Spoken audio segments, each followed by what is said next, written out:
For today's vlog, magluluto ako ng tinulang isda. Yan, nilagyan ko ng kamatis, sibuyas. Pinakulo ko muna bago nilagay yung isda. Yan, ganyan. O, yan. Ganyan-ganyan lang. O, ang bilis lang lutuin yan. Pero masarap din naman yan. At saka healthy din naman yan. Huwag puro baboy, huwag puro karne.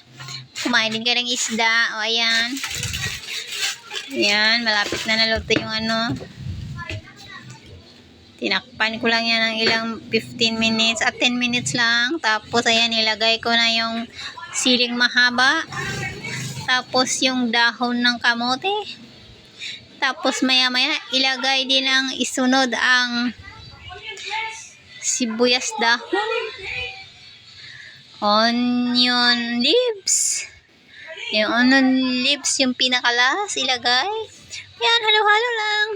Madaling lutuin. Magpakulo lang tubig. Ayan, ganyan-ganyan lang. Ang bilis lutuin. Pero healthy yan. Huwag puro prito. Magsabaw din kayo minsan. Ayan. Maganda to sa maulan na panahon. Uminom kayo ng sabaw para hindi madaling magkasakit. Sana all. Yan, nilagyan ko na ng bitsin, asin, timplahan. Yan, uy, konti lang yung nilagay ko dyan ha. Konti lang yun. Marami kasi yung niluto ko, puno yung kaldero. Ayan, oh.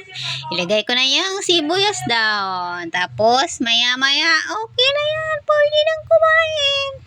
Ayan, so, ganyan-ganyan lang, oh. Halo-halo ng konti. Ayan, ganyan-ganyan.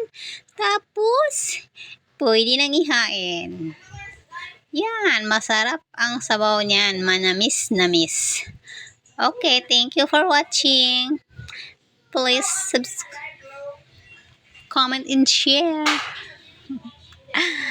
Masarap yan. Di ba? Masarap. Masarap na ulam. Hindi oily. Okay na yan. Magandang ulam yan sa mga high blood. Yan. Maraming sakit. Yan.